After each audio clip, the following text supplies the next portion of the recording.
سلام كم يتوعلو كبرات تختاتلتي فنوى إيري تي في نلو مقدام عصر تغلت مقابيت فرق معلتن فرعان استدالو زينا ومن دو حزنا لكم قريبنا لنا نمكتالكم بخبر زعدم خالد محمد برهان بقندنا بتادخ فيلم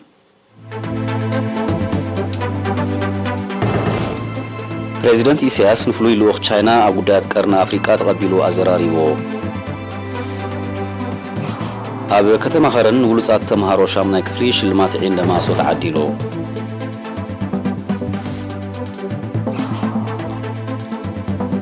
بقداي أب دكم حرن ولصات تمهارو شامنا كفري شلمات عندما صوت عديلو بقداي نيكلاساوي سممع إيران ككاد سنة دبلوماساوي ركب تونزيفو منغست باكستان كاب هندس تتوكس ميسايل اب مبراوي كفال هاغورو كم زودا حبيرو سمناوي كفال موزامبيك بحيال هو ولاو معبل تتقيعو همزلو تقليصو زرزر زينا بريزيدنت إيسياس لومي اب ادراش هاجر نفلوي لوخ تشاينا اب قدايات قرن افريقيا تقبلو ازراريبو غازيتينيا ليديا تخل ماريام زداولو توصبصبالو يسعب بريزيدنت إيسياس أفوركي تشاينا أبت هاجرات قرنا أفريقيا زوباوي وحدت نمهنات زغبرو زلوا صعري هناتا أبركتو ختقبر كم تخيل قاليتو بريزيدنت إيسياس نزئمنتو إيرترا زنتصره لومو نغهم سفلي لوخ تشاينا أب قديات قرنا أفريقيا أب زغبرو ركبيو بريزيدنت إيسياس بتوسخي تشاينا أب قداماي فرقناي زعمت زي وعلى هاجرات قرنا أفريقيا نخغابا نزقربتو حساب إيرترا كم تدقفو أرغاغيصوم فليلو أخ تشاينا أب قديات قرنا أفريقيا أمباسادر سو بينغ بوغنو إيرترا حانت كابتن زغربا محازو تشاينا مخانا بمقلات كلتاوي متحققاز مس إيرترا نمعباي كمون نزوباوي تقطتا سلامن سناي محدران نمبركات كتسرح قربت مهلاوا آنتيروم أمباسادر سو وسيغو هاجرو أبتي بريزيدنت إيسياس زرزرو لمعاتاوي بروجكت تات إيرترا إجاما كم تبركتون أرغاقيتوم نأهجراوي كونتات بزملكت بريزيدنت إيسياس تشاينا أهجراوي ميزان نخيم مزابل عبقدا كم زلوا بمتكاس أبز مدايزين اتتاوتو زلاترا موغيسوم أبتركب بوغن إيرترا مينستر قدات وطاي أتو عثمان صالح أما غاري بريزيدنت أتو يمان قبر أبن حلاف قطباوي قدات أتو حاقوس قبري هوتن بوغن تشاينا دما أمباسادر أب إيرترا مستر كايجي تساتيفهم نيرم فليلو أخ تشاينا أب قدات قرن أفريقيا أمباسادر سو بينغ نعلام عودتون مس بريزيدنت إيسياس أفوركي زغبرو ركبن بزملكت نيرينا بزهابو قال تشاينا ناقدا سنة سلامن رقاتن قبل معات سلت جنزب أب قرن أفريقيا سلامن رقاتن مسفان زعلم إمامة أبجيسا كم زلا بمحبار إيرترا نت إمامة نزر آياتو دقف موجيسوم. Eritrea is an important country in this area. You know, President Isaias is one of the most senior leaders in this region, and Eritrea's support is important. You know, to make sure this idea, this outlook, being fully implemented, and I think in this area, in this way, Eritrea can play a very important and constructive role. عدوتو بإيرترا زجمرة فليلو أخ تشاينا أبكالوت هاجرات قرنا أفريقياون كبتسحيهم بمنستر نقدن إندستري نستودبه عودة ذاته هاجراو دهساس إيدة باباوي سرحات إيرترا بعصرة عدد مقابيت أبكت ماخرن تخيدو وكيل إيرينا تسوى ميكائيل جبريس نزدالو زينا وتصاب ياسين صالح كاروي أمنسر نقدن إندسترين وانا دايركتر كفلي إندسترا ولمعات آتو تادس ولد يوهانس أبزس مع مخفت قال إيدت باباو سرحات نتبراق باهلن لمدن كم أول مجلس منت أبرد سمخانو كم منش شغلات توسخ زبيتاو أتتن زين نعق أبركتو سلزلوو نمبك ألاون نتوب زي هاسي أقبابن بربارو أقداسو خمزخونه قليزون إيدت باباوان إيرترا نجيوغرافياوي بوتان بزحنت حبرة سبن زن تبارق أبسرحات كايلا عنكي زعقول قربت لخا ركامو سفيتن مسرح مكفف عسا سكئتن زفريوناو تنز تبابع أب محيال كتباو عغمي قطرات مسسان شغلت دكانستيان من سياتن بو أبيلو دما أمن كاير خنت أقدس أبركتو خمز قبر أبرين አቶ ታደሰ አስዒቡ ሚኒስትሪ ንግድን ኢንዱስትሪን ካብ 2017 ጀሚሩ ልምዓት ኢደ ጥበብ ብንጹር ፖሊስን ስትራቴጂን ዝምራሓሉ ውጥን ንምስኣል መጽናዕትታት ክካየድ ምጽንሑ በመጥቃስ ከም ውጽኢቱ ንህሉ ኩነታት ብድሆታትን መጻኢ ዕድላትን ኢደ ጥበብ ሃገርና ዘጠቓለለ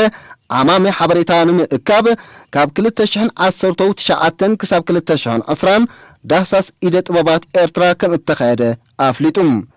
እቲ በመተሓባበር ክኢላታትን ሓለፍትን ሃገራዊ ቤት ጽሕፈት ስታቲስቲክስ ኣባላት ሚኒስትሪ ንግድን ኢንዱስትሪን መማሕዳር ዞባታት ኢደ ጥበባውያንን ካልኦት ክኢላታትን ዝተኻየደ ዳህሳስ ኣብ ናይ መወዳእታ ንድፊ ብምብጽሑ ብርኢቶን ተወሳኺ ሓበሬታ ንሃብቲሙ ብቑዕ ሰነድ ንኽኸውን እቲ ዓውደ ዘተ ከም እተወደበ ድማ ሓቢሩ ኣብዚ ብዓይነቱ ናይ ፈለማ ዝኾነ መጽናዕቲ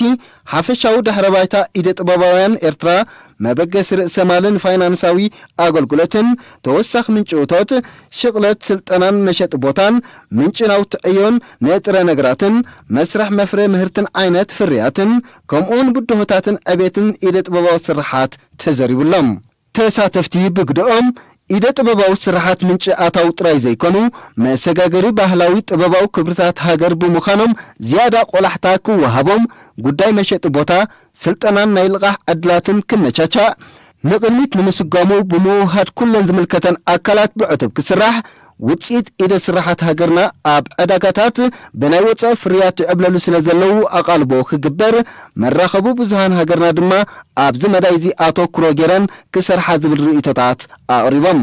ኣብቲ ዓውደ ዘተ ካብ መላእ ሃገር ዝተወከሉ ኣባላት ሚኒስትሪ ንግድን ኢንዱስትሪን ሓለፍቲ ክፍልታትን ሃገራውያን ማሕበራትን ዞባ ዓንሰባ ሙያውያን ኢደ ጥበብን ካልኦት ዕድማትን ተሳቲፎም ነይሮም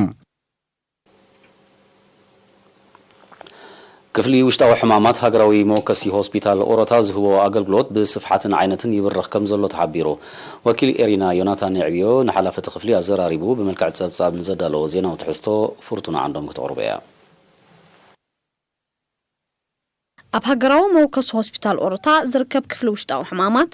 ዝህቦ ኣገልግሎት ብስፍሓትን ዓይነትን ይብርኽ ከም ዘሎ ሓላፍቲ ክፍሊ ዶክተር ጎይቶኦም ሓጎስ ሓቢሮም ኣብቲ ክፍሊ ኣገልግሎት ህጹጽ ረድኤት ኣገልግሎት እናተመላለሱን ተዓቂቦምን ዝሕከሙ ከምኡውን ናይ ኩሊት ሕክምና ከም ዝውሃብ ብምሕባር ኣብ 2021 ልዕሊ 33,000 ተመላሊሶም 15,000 ድማ ተዓቂቦም ዝተሓከሙ ኮይኖም ካብዚኦም 89 ሚእታዊት ኣብ ህጹጽ ረድኤት 8.6 ሚእታዊት ከዓ ደቂሶም ዝተሓከሙ ምንባሮም ገሊጾም ኣገልግሎት ሕክምና ብዙሕ ግዜ ክንብል ከለና ናይ ሓባር ስራሕ ስለ ዝኾነ ካብታ ተጽሪ ጀሚርካ ስጋብ ትላዕለዋይ ሓኪም ዝበሃል ኩሉ ብሓባር ነቲ ሕሙም ክሕግዝ ቀጻላዊ ርብርብ ዝገብር ኣካል ናይ ሕክምና ዝካየድ ማለት እዩ ስለዚ ነርሲንግ ኬር ኣሎ ፅሬቶም ኣሎ ጥዕንኦም ኣሎ ዝግቦ መድሃኒት ኣሎ ተፈላለየ ምርመራታት ይግበር እቲ ሕሙም ኣብ ጊዜኡ ተሓኪሙ ንወፅእ ዝግበር ኣገልግሎት ወይ ንጥፈታት እዩ ማለት እዩ ዶክተር ጎይቶኦም ኣስዒቡ ኣብቲ ክፍሊ ብተደጋጋሚ ካብ ዝተመላለሱ ሕሙማት እቶም 26 ሚእታዊት ጸገማትን ሕማማትን ስርዓተ ምስትንፋስ ድኻም ልቢ ካንሰርን ጸገማት ስርዓት ምሕቃቕ ምግብን ዝነበሮም ምዃኖምን ኣብሪሆም ኣብቲ ሆስፒታል ካብ ቅልል ዝበለ ናይ ደምን ሽንትን መርመራታት ክሳብቲ ዝለዓለ መርመራታት MRI CT scan ultrasoundን ራጅን ከም ዝካየድ በብግዚኡ ብዝተዋደደ መሳርሒታት እውን ነጸርታ ሕማም ልቢ ሳምቦ ጸላም ከብዲ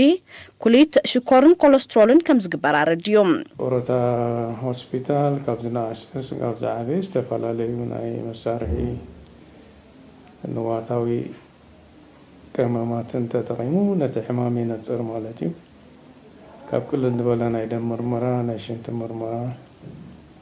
ከምኡውን ናይ ራጂ ዝተፈላለዩ ዓይነት ራጂ ካልእ ዝተፈላለዩ ናይ ልቢ ምርመራ ኣልትራሳውንድ ኢኮ ተባለ ምርመራታት ነቲ ናይ ልቢ ጸገም ድዩ ናይ መትንታት ናይ ደም ድረገ ደም ክህሉ ይኽእል ካልእ ጸገማት ክህሉ ይኽእል ንጥቀመሉ መሳርሒታት ኣሎ ከምኡውን ናብ ናይ ሳምቦ እንተቢልካውን ኣልትራሳውንድ ተፈላለየ ምርመራታት ጌርና ነቲ ሕማም ነነጽር ኣብ መወዳእታ ዶክተር ጎይቶኦም ኣብ ኮሌጃት ብዝተፈላለየ ዓውድታት ሞያ ጥዕና ትምህርቶም ዝከታተሉ ተማሃሮ ንዝወሃቦም ክልተ ሓሳባዊ ትምህርቲ ብግብሪ ንምስናይ ቀጻሊ ኣብቲ ሆስፒታል ከም ዝመላለሱ ብምሕባር ንዝቐሰምዎ ፍልጠት ዝድርእ ግብራዊ ትምህርቲ ብገዳይም ዶክተራት ከም ዝወሃቦም ኣፍሊጡ ኣብ ሞያ ምቕሳም ተማሃሮ ሜዲካል ስቱደንትስ ኣለውና ማለት እዩ እዚኦም ተማሃሮ ልክዕቲ ወግዓዊ ዝኾነ ትምህርቲ ወይ ድማ ሌክቸር ሲወስዱ ካዋ ሓሊፎምን ብግቡእ ወይ ድማ ፕራክቲካሊ ይመሃሩ ማለት እዩ ስለዚ ኣብ መጨረሻውን ትግቡእ ትምህርቶም ዛዚሞም ተዝግባእ ፈተና ምስ ሓለፉ ድማ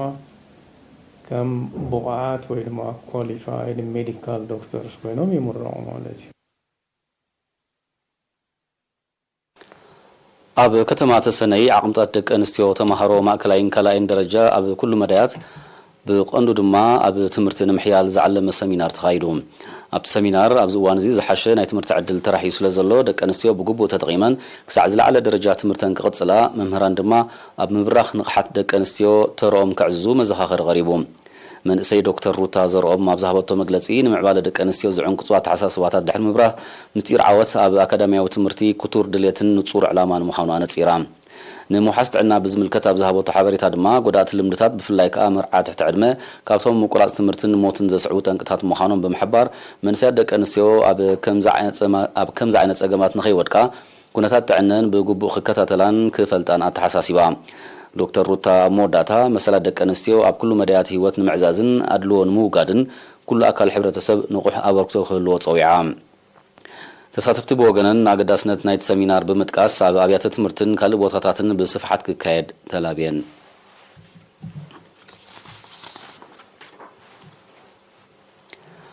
ብምትሕብባር ሚኒስትሪ ትምህርትን ሃማመተአን ብሉጻት ተማሃሮ ሻምናይ ክፍሊ ዝዕደል ሽልማት ዒንደማሶ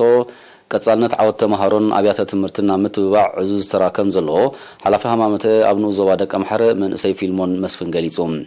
ብ10 መጋቢት ኣብ ዝተኻየደ ናይ ምሽላም መደብ መንእሰይ ፊልሞን ሎም ዓመት ብደረጃ ንኡ ዞባ ደቀ ምሕረ ልዕሊ 80 ነጥብ ዘምፁ 66 ደቂ ኣንስትዮ ዝርከብኦም 126 ተማሃሮ ንሽልማት ከም ዝበቕዑ ሓቢሮም ጸሓፊት ህግደፍ ዞባ ደቡብ ወይዘሮ ኣመተ ንጉሰ ብግዲኣ ንሽልማት ዝበቕዑ ተማሃሮ ዘመዝግቦ ዓወት ንዝያዳ ጻዕሪ ከተባብዑ መንበር ከዛኒዮም ከም ዘይግባእ ኣዘኻኺራ ኣምሓዳር ንዞባ ደቂ ምሕረ ኣቶ የማነ ኣበራ ብወገኑ ተሸለምቲ ተማሃሮ ውፅኢት ጻዕሮም ከምኡውን ጻዕሪ ኣብያተ ትምህርቶም ወለዶምን መምህራኖምን ከም ዝኾነ ብምጥቃስ ኣብ ዝቕፅል ደረጃታት ትምህርቲ ብዝለዓለ ክደፍሉ ተላብዮም ኣብቲ ኣጋጣሚ ብሞያ ስነ ጽባቐ ጸጉሪ ርእሲ ዝሰልጠና 40 ደቂ ኣንስትዮ ከም ዝተመረቓ ወኪል ኤሪና ሓቢሮም ኣብ ዞባ ደቡብ ኣብ ሃገራዊ ፈተና ሻምናይ ክፍሊ ልዑል ነጥቢ ንዘመዝገቡ ተማሃሮ ዝዕደል ሽልማት ዒንደማሶ ዛጊት ኣብ 7 ዙርያታት ን771 ተማሃሮ ተዋሂብሎም ክቡራት ተዓዘብትና ዝስዕባ ሃገራዊ ዜናታት እዩ ምክትታልኩም ክትቅጽሉ ደጊምና ብኽብሪ ንዕድም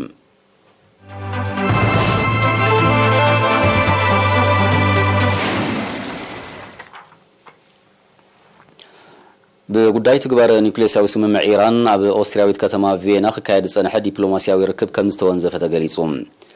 ግዳማዊ ረቑሒታት ጠንቂ ምውንዛፍ ናይ ትርክብ ምዃኖም እኳ ይግለጽ እንተሎ ሩስያ ትግባር ናይቲ ስምምዕ ምስ ኢራን ንዝጸንሐት ዝምድና ብኣሉታ ዝጸሉ ከይከውን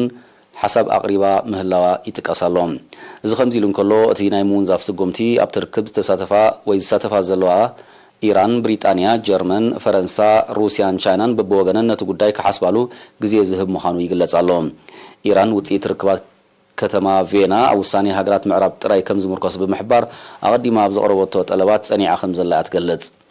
ኣብ ልዕሊኣ ጸኒዑ ዘሎ እገዳ ኣሜሪካ ክለዓል ናይ መወዳእታ እማመ ዘቕረበት ኢራን ሃገራት ምዕራብ እወታዊ ምላሽ ክህባሉ እያ ክትጽውዕ ጸኒሓ ኢራንን ኣብ ስምምዕ ዝፈረማ ሓያላን ሃገራትን በቲ ጉዳይ ሻምናይ ዙርያ ርክብ ከካይዳ መቕናየን ዝጠቐሱ ጸብጻባት ዝሓለፈ 7 ዙርያታት ርክብ ዝጥቀስ ፍረ ከም ዘይተረኽቦ የረድኡ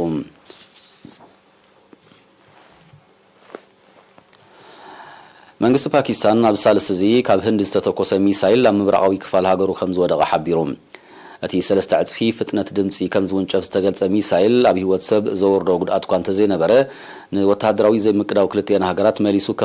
ከኽሩሮ ከም ዝኽእል ግና ኣዘዝቲ ሰራዊት ፓኪስታን ኣጠንቂቖም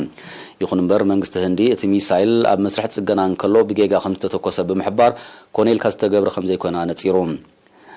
እተተሪዮ አብጸታ መጓዓዚ አየር ክልቲየን ሀገራቱን ሓደጋ ክፈጠር ከም ዝኽእል ዝሓበረ መንግስቲ ፓኪስታን ዳግማይ ከይክሰት ጥንቃቄ ክግበር ተሓሳሲብሎም ወነንቲ ኒውክሌሳዊ አጽዋር ዝኾና ህንድን ፓኪስታንን በጉዳይ አከራኻሪ ዞባ ካሽሚር ብውሕዱ 3 ግዜ ኣብ ወተሃደራዊ ረጽሚ ከም ዝኣተዋ ጸብጻባት ይረድኡ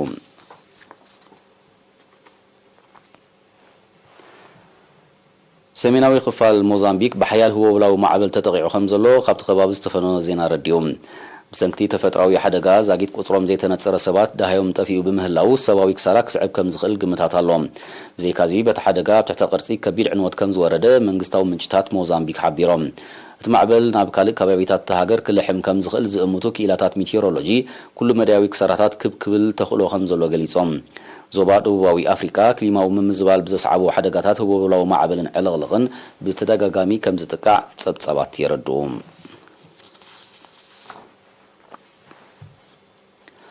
ኣብ ቡርኪና ፋሶ ግዳማዊ ወተሃደራዊ ምትእትታው ብዝጠንቁ ጸጥታዊ ቅልውላው ብገምጋም ሓደ ካብ 4 ሰባት ተጸባይ ረድኤት ኮይኑ ከም ዘሎ ጸብጻባት ሓቢሮም ብሰንኪቲ ጸጥታዊ ተርእዮ ኣስታት 2 ሚልዮን ካብ ህዝብታ ምዕራብ አፍሪካዊት ሃገር ኣብ ውሽጢ ዓዱ ተመዛቢሉን ኣብ ጎረባብቲ ሃገራት ተሰዲዱን ከም ዘሎ ቶም ጸብጻባት ብተወሳኺ ረድዮም ብመሰረቶም ጸብጻባት ኣብ 2021 ኣብታ ሃገር ብዝተኸስተ ሽበራዊ መጥቃዕታት ኣስታት 2400 ሰባት ከም ዝተቐትሉን ኣሽሓት ካልኦት ከም ዝቆሰሉን ተፈሊጡ ጸጥታዊ ቅልውላው ዞባ ሳሕል ናይ ምዕራብ አፍሪካ ብቐንዱ ከዓ ናይ ቡርኪና ፋሶን ማልን ካብ 2012 እናገደደ ከም ዝመጸ ይጥቀስ ግዳማዊ ምትእትታው ቀንዲ ጠንቂ ናይ ቅልውላው ምዃኑ ዝወቅስ መንግስቲ ማሊ ኣብ ሃገሩ ተዋፊሩ ዘሎ ግዳማዊ ሓይሊ ብቕልጡፍ ክወጽእ ምጽውዑ ይዝከር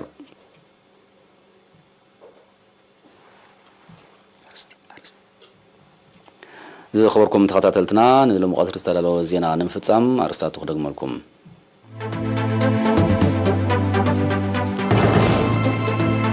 ፕሬዚደንት ኢሳያስ ንፍሉይ ልኡኽ ቻይና ኣብ ጉዳይ ቀርኒ ኣፍሪካ ተቐቢሉ ኣዘራሪቡ ኣብ ከተማ ኸረን ኢደ ጥበባዊ ስራሓት ዝደስስ ዓውደ ዘተ ተቃኒዑ ኣብ ደቀ ምሓረ ንብሉጻት ተምሃሮ 8ይ ክፍሊ ሽልማት ዒንደማሶ ተዓዲሉ ብጉዳይ ኒውክሌሳዊ ስምምዕ ኢራን ክካየድ ዝጸንሐ ዲፕሎማስያዊ ርክብ ተወንዚፉ መንግስቲ ፓኪስታን ካብ ህንድ ዝተተኮሰ ሚሳይል ኣብ ምብራቃዊ ክፋል ሃገሩ ከም ዝወደቐ ሓቢሩ ሰሜናዊ ክፋል ሞዛምቢክ ብሓያል ህወውላዊ ማዕበል ተጠቂዑ ከም ዘሎ ተገሊጹ